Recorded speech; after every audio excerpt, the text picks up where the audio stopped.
Hello, everyone, and welcome to another Liverpool Transfer Talk show on Football Talk Podcast. My name is Ozzy, and I'm your host for this evening. So many rumors circling in the last 48 hours, so it's only right that we cover them in our weekly Liverpool Transfer Talk show tonight.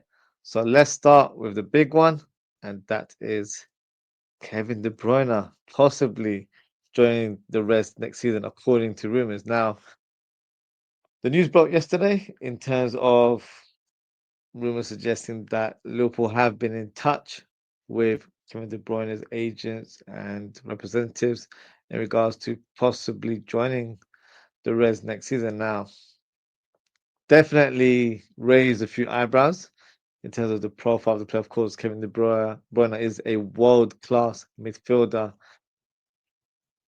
but let's weigh the pros and cons. In terms of the pros, of course, we get a serial winner in our squad, a player that can play in that number 10 role very, very comfortably and effectively, which is more important. He brings a winning mentality, he brings experience to our young squad. Um, he's a player that, might not have the legs as he did a few years ago, but can still be effective in games. And I don't think he'll expect to play every single game. I think, with squad rotation and, time management, we can make sure he is effective whenever called upon. And I feel like he could have a huge impact in our team.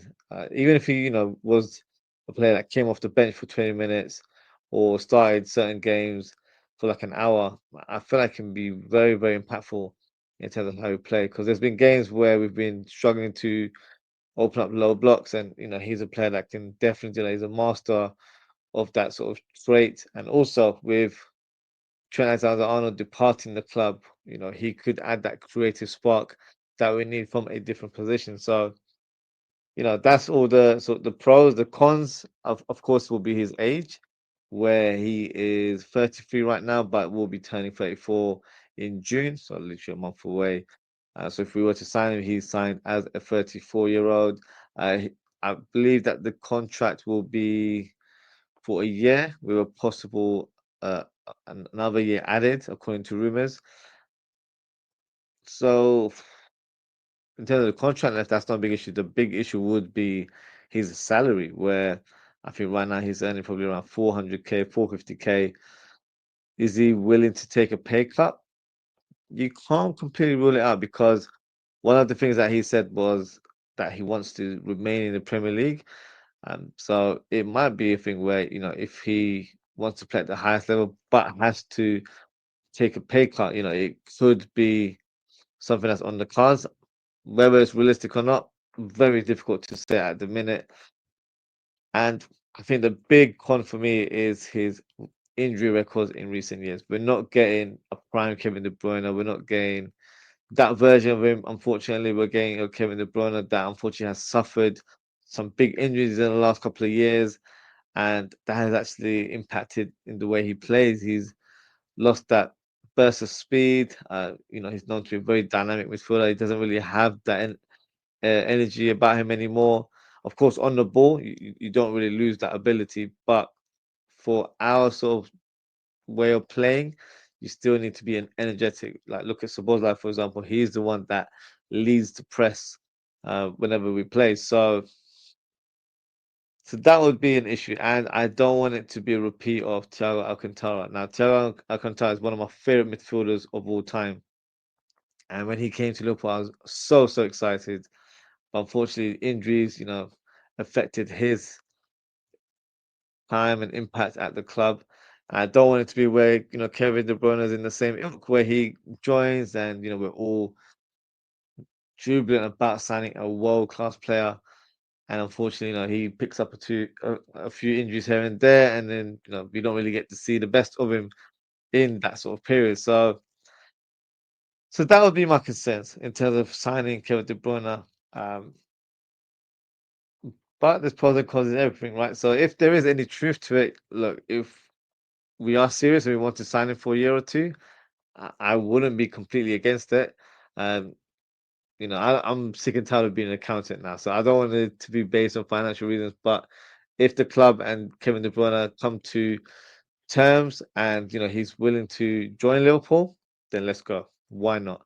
We would sign a quality player, and I think it might not be the prime Kevin De Bruyne, but I think it would definitely add a slight fear factor to our rivals because they're like, oh shoot, they've got Kevin De Bruyne, and he might not be at his best, but his average is better than most players in world football right now. So I think that would be a very sort of smart sign. Of course, it would be a bit of a slap in the face to his current team, which is Man City. So we've been head to head regards to title races. So for him to join us, and if he was to win a title or two with us, then it'll definitely hurt them in that way. So in that sort of manner, I'm all for it.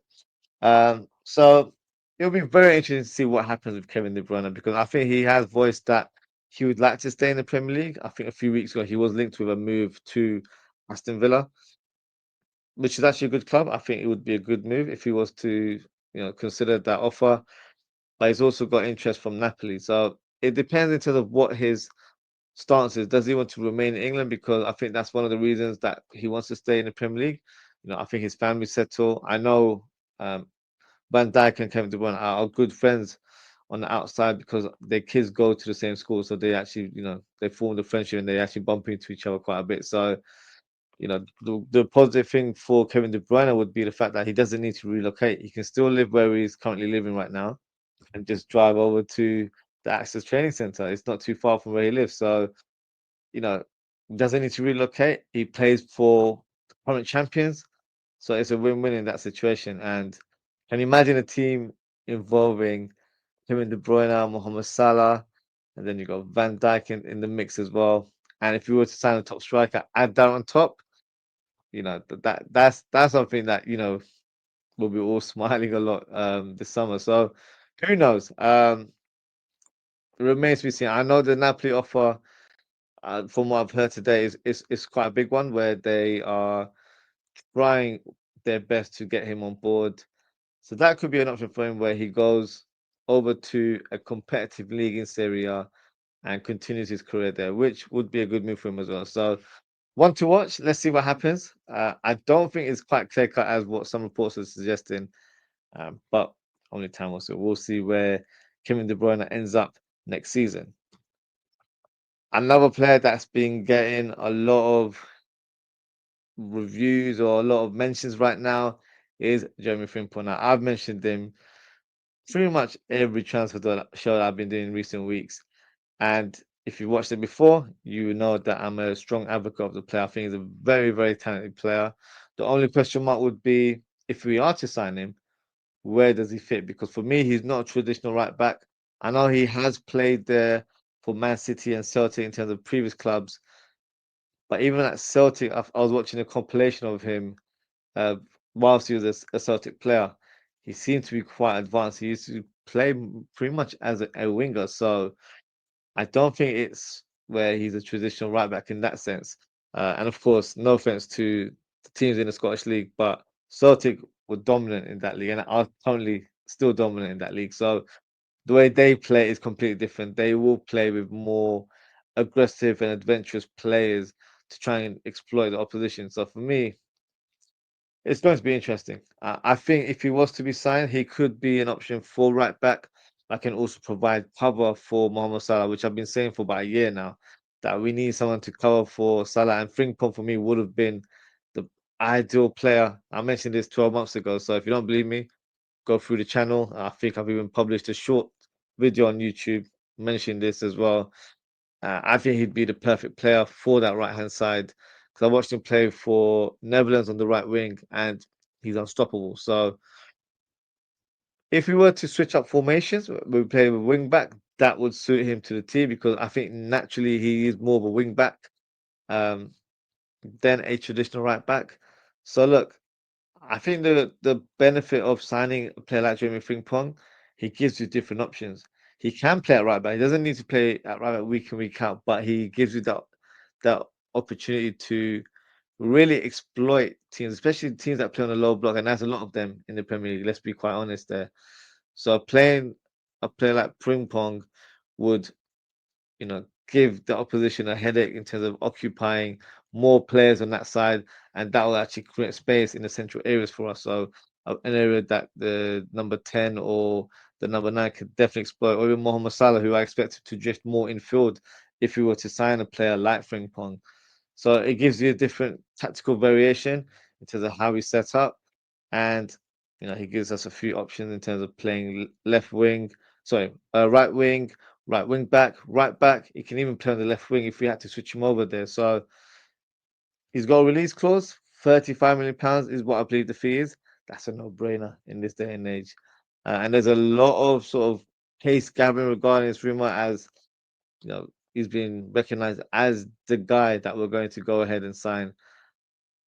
I will still have question marks with regards to him playing as a traditional right back, but if Arne Slot and the data team believe all the metrics are in line and that he could do a job for us there, I'm all for it. As a player, I really rate him. I think he's a top player, and for 35 million, yeah, it would be a great deal. So let's see how it goes. I do think he's the one that we could potentially see.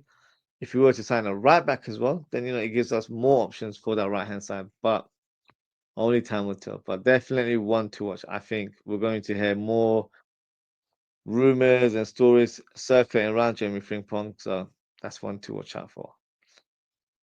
Another player I've been recently linked with again is Morgan Rogers. Now, rumors are suggesting that Villa need to sell a player if they fail to qualify for the Champions League, and they are also would need to raise funds in order to meet PSR. So, my thoughts on that. I think there might be some truth to raising funds if they aren't able to qualify for the Champions League. Um, But would Morgan Rogers be the guy that departs? I don't think he would. I think he's probably one of their highly prized assets right now because a young player, he's on the up right now. If they were to sell a player, maybe they'd go for an Ollie Watkins. And I know he's, a great striker for them. He's prolific, but he was close to leaving in the January window and joining Arsenal. So maybe that's the player that leads. And depends on how the finances are. How much do they need to generate? If it's a large amount, then it would probably be a player like Rodgers. But they do have other players that, if they wanted to part ways, then they can be placed in the market to be sold. So for me, I do like the player. I still think he's a bit raw in certain elements. I think his end product needs to improve, but I think that will come with more game time and with more experience as well. I don't think it's realistic, if I'm being brutally honest. I can see this, you know, rumor sort of suggesting that his fee would be quite high, maybe around 60, 70 million pounds. And for a player that's not really going to be a starter, in my opinion, I think that's a huge amount to pay for someone. So got to be smart with our money. We've got to use it wisely elsewhere. So I don't think Morgan Rogers will be the one that we end up going for. Darwin Núñez. So let's talk about internal players now. So he's been linked with a move to Atletico as well as Napoli. Now, Atletico one's a bit interesting because I say Atletico, I think they're both interesting. I'll explain why. Because with the Atletico deal, uh, they seem to value him at a very low rate. They're valuing him at £35 million, which for me is, yeah, I would not accept that deal. I know I've voiced to say that I'd accept whatever amount for Darwin, but 35 seems very low for me. So the reason why I said I was interested because we're interested in one of their players, who is Julian Alvarez. Now, of course, he joined Atletico Madrid last year for around £64 million plus add-ons. So the add-ons, I think, would result to the whole transfer package being around £85 million.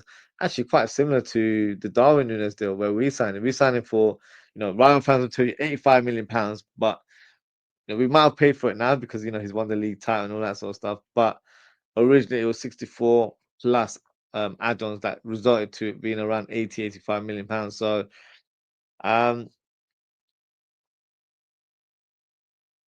that wouldn't be an offer I accept if it is 35 million pounds. And someone's suggesting that if we accept that offer, that would be a sweetener to get the deal done for Alvarez. I don't buy that, to be honest with you. I think Alvarez has a release clause of around 120 million pounds. And so if we're really interested, we'll probably have to, activate the release clause. Because I don't think Atletico would want to negotiate, and they probably want around that figure anyway. So it's going to be very interesting to know what happens with regards to Alvarez and Darwin Núñez. But he's also got interest from Napoli, who are on the search of finding a replacement for Osimhen, who doesn't have a long-term future at the club. He's currently on loan at Galatasaray. So the question is, could we do a swap deal here? Maybe we get Osimhen in return, and then they get Darwin Núñez, because I know Osimhen has a £60 million release clause. We value Darwin Núñez around that kind of fee as well. If you guys remember, in January we rejected a £70 million bid from Saudi, so we could easily attain around that sort of 50 to 70 million pounds if we can, if possible. So, so two clubs that are, you know, known to be very good European teams, and I feel like it's two leagues that he will definitely do really well. And I think in La Liga he's already played there before for Almeria, so he's already, played football there. So I think he'll do really well in La Liga. And I think for Serie A, I think his skill set really will suit the way he plays. And I think playing for a team like Napoli, with a passionate fan base, that'll suit his character as well. So it's a good two options to have for Darwin Núñez. Atletico, another team, with a passionate, aggressive manager, Diego Simeone, wanting him, and then Antonio Conte wanting him at Napoli as well. So two good offers there, but it's not all about Darwin Núñez. It's about Liverpool Football Club as well. We need to try and get the best possible financial deal. So whoever meets our valuation will sign the player. So remains to be seen. I don't think this deal, if it was Atletico, will help the Alvarez deal. I don't think it will help the Osimhen deal either. But you never know. Stranger things have happened in the world of football. And speaking of Alvarez, a lot of noise this week regarding us trying to sign Julian Alvarez. Now, on paper, I think he might be the perfect striker for us. I've probably been more of an advocate for Alexander Isak, who I think is a sublime striker, and I think he would fit us to the T. But so would Julian Alvarez, maybe even more so, because Julian Alvarez has, of different areas of his game that would excel in the Arne Slot team. He can play on the wings. He can play as the number 10. He's very good on the ball, great link-up play, but he's a serial finisher as well. So he's a 9.5. That's kind of the perfect striker for Arne Slot, because we're not quite sure if he wants a traditional number 9 or if he wants to continue that false 9 player. But if you go playing Alvarez, you can do a bit of both. So is that 9.5? Then he has to be earmarked as the perfect striker. But like I mentioned earlier on, he signed last year. So I very much doubt that he'd want to leave so soon.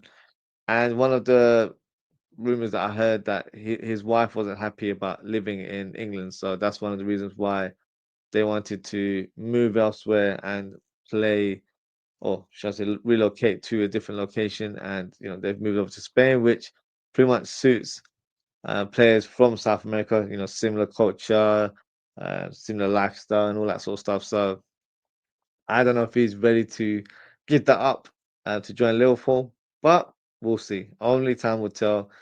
I would love for us to sign a player of his ilk, but yeah, it seems very, very unlikely. It would cost us a lot. Whether Liverpool are ready to stump up the cash, remains to be seen.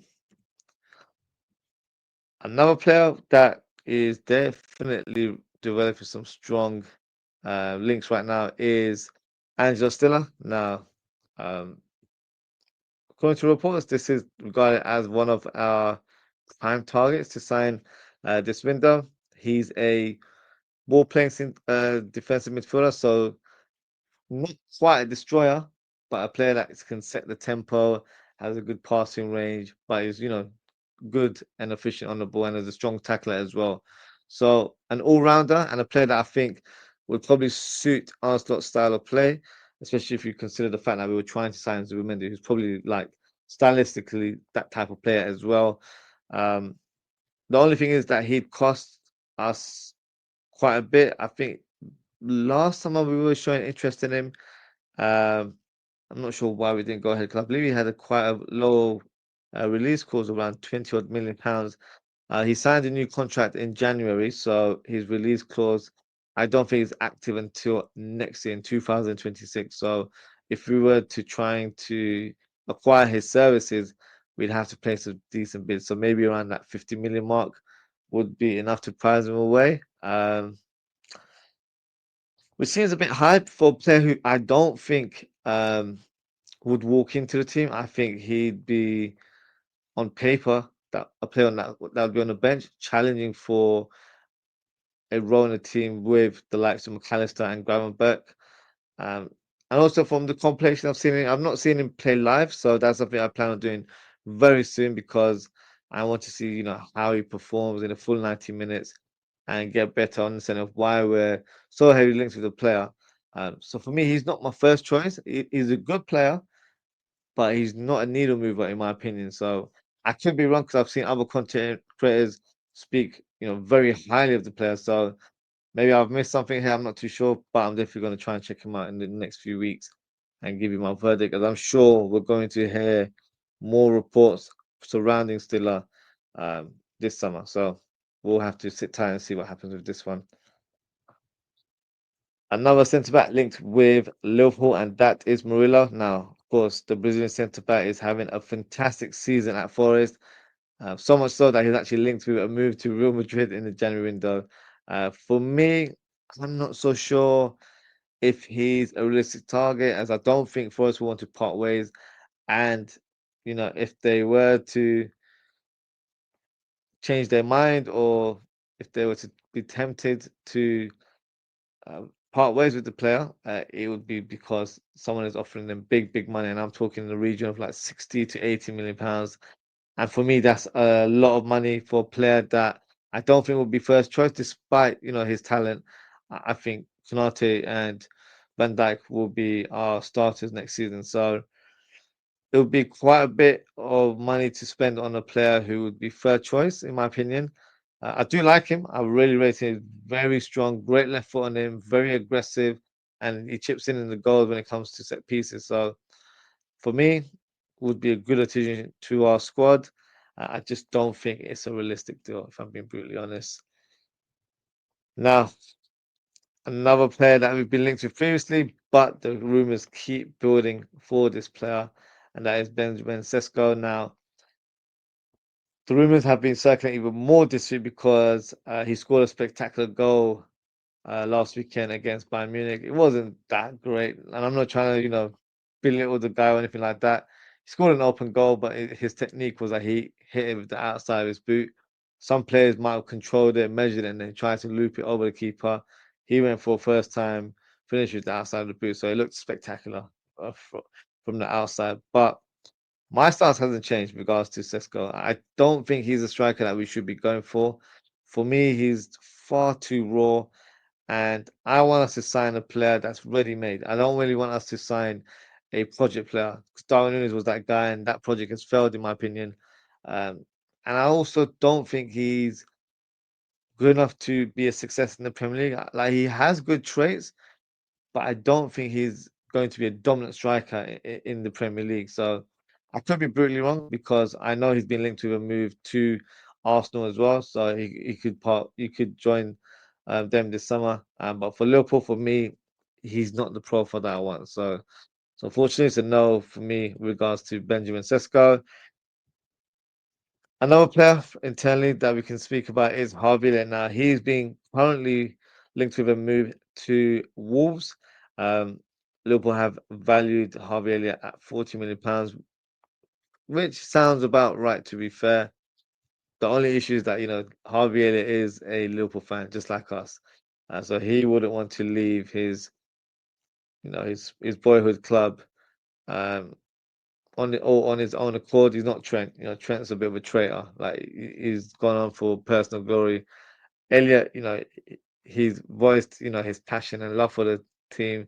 So he's like us, he's a fan. So he wouldn't want to leave Liverpool anytime soon, unless, unfortunately, he's forced out. Where, if that is the case, then he will have to seek a move away from the club. Now, let's say that was to be true, that he's been told that he needs to find a new club. No disrespect to Wolves, but I think he's too good for them, and he should be aiming or playing for a team at a high level, a team that should be playing in European football. So I think that's the kind of caliber of a team that he should be joining. Maybe someone like an Aston Villa, like that type of team, I feel like would suit him a lot better in comparison to Wolves. But if Wolves want to pay £40 million, which is our valuation, then I'm all for it. Although I personally wouldn't want to see him leave. I still feel like he can have an impact in our team, but it also depends on the plans of our recruitment. If we were to sell Harvey Elliott, will we sign a replacement? So, i.e., if we were to get a Ryan Cherky, then yeah, I'm on board because we sell Harvey Elliott for 40 million and get Cherky for 2025. We've made profit and we've got a player that's ready made, in my opinion, to make an impact straight away. So that would be the only reason why I'd want us to sell Harvey Elliott. Otherwise, I think he's good enough to be a squad player for us. But we'll see what happens this summer. And speaking of Wolves, interesting links surrounding their left back, and that is Aït-Nouri. Now, I really like the player. I think he's very talented, very uh, technically gifted. He attacks that left-hand side very well. He can make runs in the overlap and also underlap, causing chaos when he's in a more central position. And he's found himself in goal-scoring uh, positions this season as well. Now, for some reason, if the Kirkis deal, which seems to be the one that looks like it's a shoe-in for Liverpool, seems to fall through for whatever reason, Aït-Nouri could be an alternative option. He'd be a cheap option, if you're thinking financially, probably cost us around 25, 30 million pounds. But I would have concerns about signing Aït-Nouri in terms of his defending. I think he's more of a wing back rather than a left back, and I've seen him in games where he's out of position quite a lot of times, and that's why Wolves do get attacked a lot on the opposition's right hand side because they're able to exploit um, Nouri's overlapping runs and all that sort of stuff. So if you were to switch to a back three, he'd be the perfect wing back, but I'm not so sure if Kirkes wasn't able to join Liverpool for whatever reason, I'd go for Hato. I think that would be the signing that makes the most sense. And if we were to sign Frimpong, then I think he would add balance to our backline. Got one defensive fullback and then one attacking fullback. That's the perfect mix there. If we were to have Kirkes and Frimpong, for example, then we need to sign a real number 6. So it's going to be a very interesting summer. You know, once we sign certain players, maybe that will help us assess the squad a bit better, and then we know where we stand in terms of who the acquisitions could be. So I'm excited. But in terms of Aït-Nouri, good option, but I think it looks like we're going to go ahead with Kirkis, in my opinion. And the next player, Xavi Simons. Now, another week and another story surrounding the Dutchman there. This week it's reported that Arne Slot is very interested in the player and would like to make him one of his first signings this summer. As I mentioned before, I do think Xavi Simons is a good player, but I think there's better options elsewhere as he's not going to be a starter, and he will be heavily rotated across the midfield. So a player that's going to cost around £60 million to be a squad player, for me, slightly high. But if you were to sign him, I wouldn't be, hugely concerned. But it would also depend on who else we sign because then it paints a picture in terms of where everyone stands in the squad. So, if we were to sign Savage Simmons, but we don't get a Cherky, for example, because we've decided to go with Simmons instead of Cherky, then for me that would raise some question marks. But good player. I just don't think, he's the right player for us at the minute. But if Chiesa and other players were to depart, maybe he comes in to replace those players. So we'll see. Another player that looks like he could be leaving is Bryan Mbeumo. Now, his teammate and Brentford captain Christian Norgard said in an interview very recently that he believes Mbeumo is very likely to leave this summer. which poses the question, which side will try to sign the attacker? Now, he's had a lot of interest from clubs like Newcastle over the years, but if Liverpool was smart, they would make a bid for this player. This season, his stats are very, very good. 39 appearances in all comps, 18 goals, 8 assists, which is 26 GAs in 39 games. Now, I think personally he would be a fantastic signing, great cover for Mohamed Salah. We'll be able to rotate the two players a lot more. And the bonus thing is with Mbromo is that he can play as a striker as well. So it gives us another option in a different position. But there's two factors that could affect the deal.